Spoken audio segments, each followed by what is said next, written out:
ലാലേട്ടൻ എവിടെയും പോയിട്ടില്ല. എല്ലാവരും പറയണ പോലെ ലാലേട്ടൻ അവസാനിച്ചു എന്നൊക്കെ പറയുന്ന ആൾക്കാർ ഈ പടം വന്ന് കാണണം. എങ്ങനെയാണോ ലാലേട്ടനെ കാണാൻ പറ്റുന്ന ആ രീതിയിൽ തന്നെ ഏറ്റവും മനോഹരമായിട്ട് തന്നെ ജിത്തു ജോസഫ് എടുത്തു വെച്ചിട്ടുണ്ട്. ഏറ്റവും പടം കണ്ട് നമ്മുടെ കണ്ണ് നിറഞ്ഞ് നമ്മൾ പുറത്തേക്ക് ഇറങ്ങുള്ളൂ. പടം സൂപ്പറാണ്.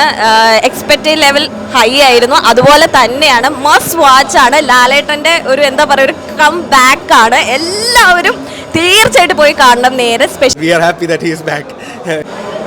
നല്ല ഫിലിം എനിക്ക് ഇഷ്ടപ്പെട്ടു. ലാലേട്ടൻ്റെ ആ നിസ്സഹായത നമുക്ക് നന്നായിട്ട് ഫീൽ ചെയ്തു. നല്ല സിനിമയായിരുന്നു. എനിക്ക് സിനിമയുടെ ഒരു ഭാഗമൊക്കെ കഴിഞ്ഞാൽ നല്ല സന്തോഷമുണ്ട്. അപ്പം എനിക്ക് വ്യക്തിപരമായിട്ടും ഭയങ്കര സന്തോഷം, ഭയങ്കര ഒരു അനുഗ്രഹമാണ് ലാലേട്ടൻ്റെ ഒപ്പവും അതേപോലെ ജിത്തു സാറിൻ്റെ ഒപ്പവും ഈ പടം ചെയ്യാൻ പറ്റിയത്. നമ്മളെല്ലാവരും ലാലേട്ടൻ്റെ സിനിമകൾ ഫസ്റ്റ് ഷോ വന്ന് കാണുന്നതല്ലേ. അപ്പം ഇത്രയും ഹൗസ്ഫുൾ ആയിട്ടുള്ള ഒരു ഷോ കാണാൻ പറ്റിയതിൽ ഭയങ്കര സന്തോഷമുണ്ട്. അനശ്വര പൊളിച്ചിട്ടുണ്ട്. എല്ലാ ക്യാരക്ടേഴ്സും ഒന്നിനൊന്നിന് വെച്ചാണ്. അനശ്വരയുടെ ആക്ടിങ് ആയാലും വേറെ ലെവലാണ്.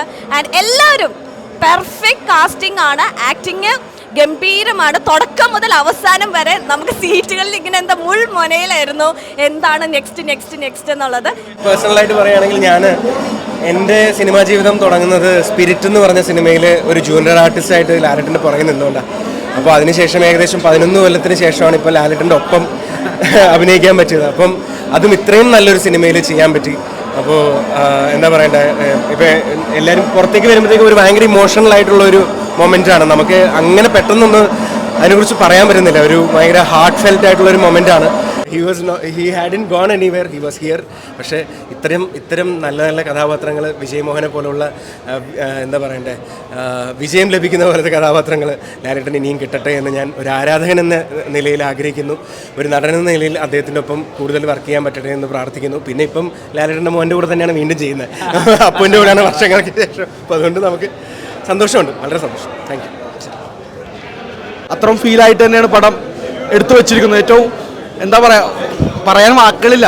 നമ്മളെങ്ങനെയാണ് ലാലേട്ടനെ കാണാൻ ആഗ്രഹിച്ചത് ആ കാണൽ നമുക്ക് ഈ പടത്തിലൂടെ നമുക്ക് കാണാൻ പറ്റും.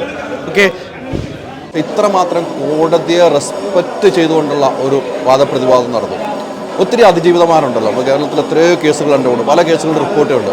അതിജീവിതമാർക്കൊരു നീതി ലഭിക്കുമെന്ന് നമുക്ക് വിശ്വസിക്കാൻ കഴിയുന്ന വാദപ്രതിവാദങ്ങളുണ്ടെങ്കിൽ, ഒരു പബ്ലിക് പ്രോസിക്യൂട്ടർ ഉണ്ടെങ്കിൽ ആ രീതിക്ക് കഥ മാറ്റി. പക്ഷേ ലാലേട്ടൻ, നമുക്കറിയില്ല ലാലേട്ടൻ ഇങ്ങനെ ഒരു സിനിമ ഇതുവരെ ചെയ്തിട്ടില്ല, ഇനി ചെയ്യുമോ എന്ന് നമുക്കറിയില്ല. വലിയ ഗംഭീരമായിട്ട് ലാലേട്ടൻ ചെയ്തു വെച്ചു. നമുക്കൊരു മനസ്സിൽ ഫീൽ ഉണ്ടാവും. ക്ലൈമാക്സ് ഒന്നും നമുക്ക് പറഞ്ഞ് ഫലിപ്പിക്കാൻ പറ്റാത്ത ക്ലൈമാക്സ്, ഒരു ചെറിയ ഒരു കണ്ണുനീര് ഏത് പ്രേക്ഷകരും ഉണ്ടാവുന്ന ഒരു നിലയിലേക്ക് തന്നെയാണ് ഈ സിനിമ പോയത്. ഇതിൻ്റെ അപ്പുറത്തേക്ക് ഒന്നുമില്ല എനിക്ക് പറയാം. പക്ഷേ ഞാൻ പറയുന്നത് ഇപ്പോഴും അതിജീവിതമാർക്ക് നീതി ലഭിക്കണം. ആ നീതിക്കുള്ള പോരാട്ടം ഇപ്പോഴും പല കോടതിയിൽ തുടർന്നുകൊണ്ടിരിക്കുകയാണ്. ഇത്തരം ഒരു രീതിയിൽ വന്നു കഴിഞ്ഞാൽ അതിജീവിതമാർക്ക് നീതി ലഭിക്കും. അതാണ് ഈ സിനിമ പറഞ്ഞു വെക്കുന്നത്. അസാധ്യമായിട്ട് മേക്ക് ചെയ്തിട്ടുണ്ട്. ഇതിൻ്റെ കഥ മോഷ്ടിച്ചു എന്നൊക്കെ പറഞ്ഞൊരു വാർത്ത വന്നു. ആ കഥ ഞാൻ ഇന്നലെ റിപ്പോർട്ട് ചെയ്തു. ആ കഥയുമായിട്ട് യാതൊരു ബന്ധമില്ല. ലാലേട്ടൻ പറയുന്നത് ഒന്ന് ചൂണ്ടയിട്ട് നോക്കിയതാണ് എന്നാണ് എനിക്ക് ആ കഥയെ മോഷ്ടിച്ചു എന്ന് പറഞ്ഞ ആൾ വെച്ചതെന്ന് എനിക്ക് ഇപ്പോൾ കൃത്യമായി ബോധ്യമായി. ഗംഭീര സിനിമ, ഒന്നും പറയാനില്ല. എനിക്ക് ഭയങ്കരമായിട്ട് എന്താ പറയുക, നല്ലൊരു സോഷ്യൽ ഒരു ആശയം, ലൈക്ക് അങ്ങനത്തെ ഒരു ആശയം കൊടുക്കുന്നൊരു സന്ദേശം കൊടുക്കുന്നൊരു സിനിമയും കൂടിയാണ്. അപ്പോൾ അതിൻ്റെ ഒരു ഭാഗമാകാൻ കഴിഞ്ഞാൽ വളരെയധികം സന്തോഷം. ആസ് ആൻ ഓഡിയൻ എനിക്ക് ഭയങ്കരമായിട്ട് എന്താ മനസ്സ് പറഞ്ഞു സിനിമ കണ്ടപ്പോൾ തന്നെ. ലൈക്ക് ഈ എല്ലാവരുടെ കൂടെ ഒരുമിച്ചിരുന്ന് കണ്ടപ്പോൾ ആ ഒരു ലാൽ സാറിൻ്റെ ക്യാരക്ടറിന് വരുന്ന ആ ഒരു റിയാക്ഷനും, ലൈക്ക് പ്രേക്ഷകർക്ക് അദ്ദേഹത്തിനുള്ള ഒരു ആരാധനയും കഥയോടുള്ളൊരു താല്പര്യവും ഹുക്കിംഗ് ഒക്കെ നമുക്ക് നേരിട്ട് തിയേറ്ററിൽ തന്നെ ദിവസം കാണാൻ കഴിഞ്ഞാൽ ഭയങ്കര സന്തോഷം. അപ്പോൾ ഞാൻ ഭയങ്കര ഹാപ്പിയാണ്. ആസ് ആൻ ഓഡിയൻ ഭയങ്കര ഹാപ്പിയാണ്. അപ്പോൾ നിങ്ങളല്ലേ പറയണ്ടേ, നിങ്ങൾ പറയും.